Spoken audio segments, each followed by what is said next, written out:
এই যে ইমানদার আলী, আমার আশেপাশে জাল ফেলে দেখো, যদি এই উসিলায় তোমার ভাগ্যেও কিছু জোটে। ইয়া, হাই দেবতা হাই, কত মাছ দিয়েছো আমায়, এত মাছ আমি একা তুলবো কি করে? এই পিচ্ছি আয়, তাড়াতাড়ি হাত লাগা। দরদাসি মালিক। আহা, এ সৌভাগ্য আমি রাখি কোথায়? আল্লাহ, হে সর্বশক্তিমান প্রভু, সকলের রিজিক তোমার হাতে, তুমি আমার রিজিকের ব্যবস্থা করে দাও। আমার হাতে সংসারের দায়িত্ব, আমার জালেও কিছু মাছের দেখা দাও। ইয়া, আজকে অনেক মাছ ধরা পড়েছে মনে হচ্ছে। সব খড়কুটো আর মাছ মাত্র দুটো। যাই হোক, আলহামদুলিল্লাহ, আজকে এই দুটো মাছ বিক্রি করে যে পয়সা হবে তা দিয়ে দিব্যি আজকের দিনটা চলে যাবে। হে আল্লাহ, আপনার প্রতি অসংখ্য শুকরিয়া। একদিন আল্লাহ নিশ্চয়ই আমার ইমানের পুরস্কার দিবে।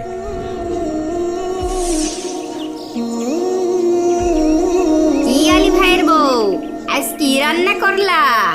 কি আর করবো বল, ওই রোজ যা করি, ডাল ভাত আর সবজি।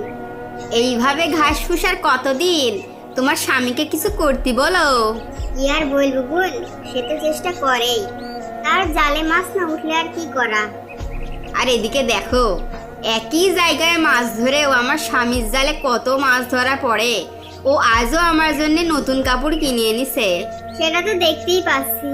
আর এই যে এই গয়নাগুলাও গতকালই এনেছে, খাঁটি সোনার 22 ক্যারেট। তোমারই তো কপাল গবুল, প্রতিদিন নতুন নতুন কাপড়, দামি দামি গয়না পরো। ভাগ্যিস আমার কপালেও এমন থাকতো। তোমার কপালও এমন হবে। তুমি তোমার স্বামীকে বোঝাও যেন তোমার স্বামীও আমার স্বামীর মতো মূর্তি পূজা করে, তাহলে তুমিও আমার মতো ধনী হয়ে যাবা। কি বলো এইসব? ওরে সকিনা, কেন বুঝিস না? এই সবই দেবতাদের দয়া। একই জায়গায় জাল ফেলে দুজন, একজনের শেষই হয় না আর একজনের নাকি একটাও পায় না। এই কথা শুনে আলীর স্ত্রী মন খারাপ করে চলে আসলো। কই গো গিন্নি, কোথায় গেলে? একটু পানি টানি কি দেবে নাকি? পানি নিজে নিয়ে খেতে পারো না? কি বাদশার কাজ করে আসলো যে জনাবকে গিয়ে পানি দিতে হবে? মনে হয় আমি তার দাসী। কি গো, কি হলো আবার তোমার? মন খারাপ করে বসে আছো কেন? হয় আমাকে তালাক দিয়ে দাও, আর না হলে তুমি তোমার ভাইয়ের মতো মূর্তি উপাসনা করো। হে আল্লাহর বান্দি, তোমার কি আল্লাহকে ভয় হয় না? কিভাবে এমন কুফরি কথা বলো? দয়া করে বেশি কথা বাড়িও না, আমি আর এভাবে ফকিরের মতো জীবন যাপন করতে পারবো না। কি হয়েছে সেটা তো বলবে। তোমার ভাইয়ের বউকে দেখো, কত দামি দামি কাপড় পরে, অলংকার পরে, আর আমার কিছুই নেই। এইভাবে তিলে তিলে মরার জন্য তোমার সাথে আমার বাপ মা বিয়ে দিছিল। এখন ওকে বুঝিয়ে পারা যাবে না। আচ্ছা ঠিক আছে, তুমি চিন্তা করো না, কাল থেকে আর নদীতে মাছ ধরতে যাব না, বরং কোনো কারখানায় মজুরি করে হলেও তোমার জন্য প্রতিদিন কিছু টাকার ব্যবস্থা করে দেব, যাতে অন্তত তুমি তোমার শখ আহ্লাদ পূরণ করতে পারো। ঠিক আছে? ঠিক আছে, দেখি কি করতে পারো।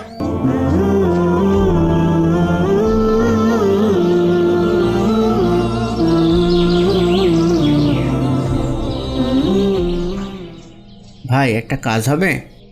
না না, হবে না।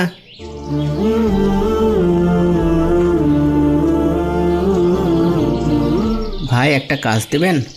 না, নেই।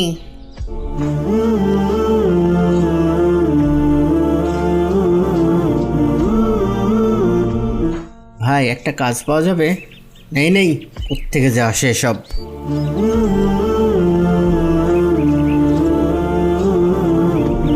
সারাদিন এদিক ওদিক তো অনেক ঘুরলাম, কতজনের কাছে গেলাম একটা কাজের জন্য। অন্তত একটা কাজ পেলেও তো বউয়ের কথা শোনা লাগতো না। এখন আমি কি করি? না, হতাশ হয়েও তো পারছি না। আমি বরং এখানে নামাজে দাঁড়াই, মাগরিব পর্যন্ত আল্লাহকে ডাকি, নিশ্চয়ই আল্লাহ আমার কান্নাকাটিতে সাড়া দেবে। তারপর না হয় রাতে বাড়িতে গিয়ে একটু বউকে মিথ্যা কথাই বলবো আজ। আল্লাহু আকবার।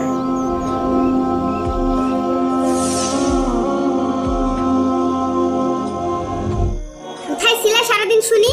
বাদশার দরবারে ছিলাম। বাদশাহ আমাকে 30 দিনের জন্য রেখে দিয়েছেন। 30 দিন? হ্যাঁ, আর বেতনও একবারেই 30 দিন পরেই দেবে। কত বেতন দেবে বাদশাহ এই কাজের বিনিময়ে? আমার বাদশাহ বড়ই মেহেরবান, ওনার কাছে কোনো জিনিসের অভাব নেই।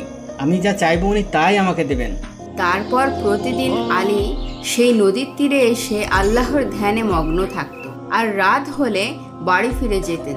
এভাবে এক এক করে 29টি দিন পার হয়ে যায়। এভাবে আর চালানো যায় না। তুমি যদি কাল সকালে আমার হাতে কাজের মজুরি না দিতে পারো তাহলে কালই আমাকে তালাক দিয়ে দিবা, মনে থাকে যেন। আল্লাহ, এখন আমি কি করি? আমি তো অনেক চিন্তায় পড়ে গেলাম। না, এভাবে আর হবে না, কালই কিছু একটা ব্যবস্থা করতে হবে।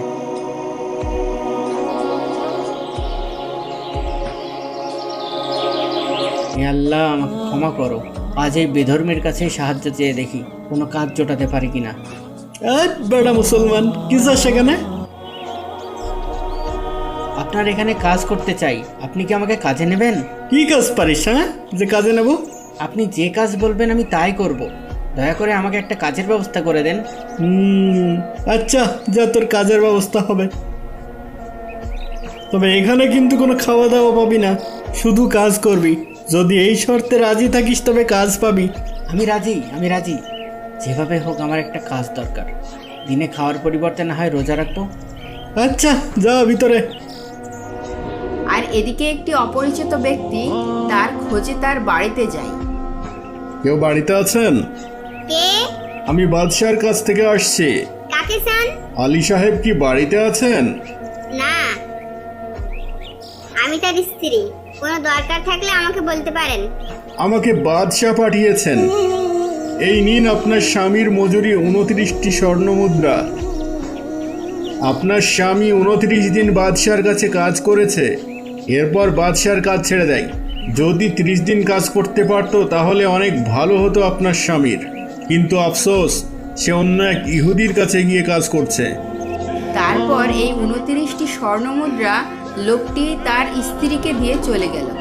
আলীর স্ত্রী তখন সেখান থেকে একটি স্বর্ণমুদ্রা বাজারে নিয়ে গিয়ে বিক্রি করল, আর তার বিনিময়ে তার স্ত্রী 1000 দিনার পেল।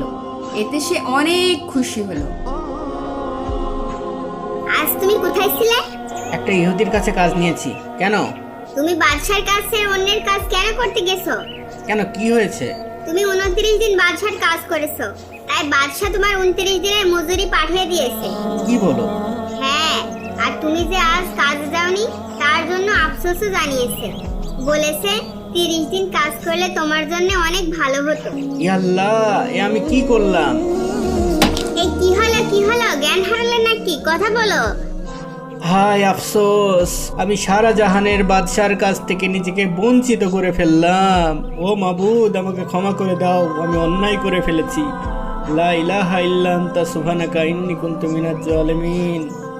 তারপর আলী তার সব কিছু ত্যাগ করে একটি বনে চলে যায় এবং সেখানে বাকি জীবনটা আল্লাহর ইবাদতে মগ্ন হয়ে কাটিয়ে দিলেন। কেমন লাগলো আমাদের আজকের গল্পটি? কমেন্টে জানাতে ভুলবেন না।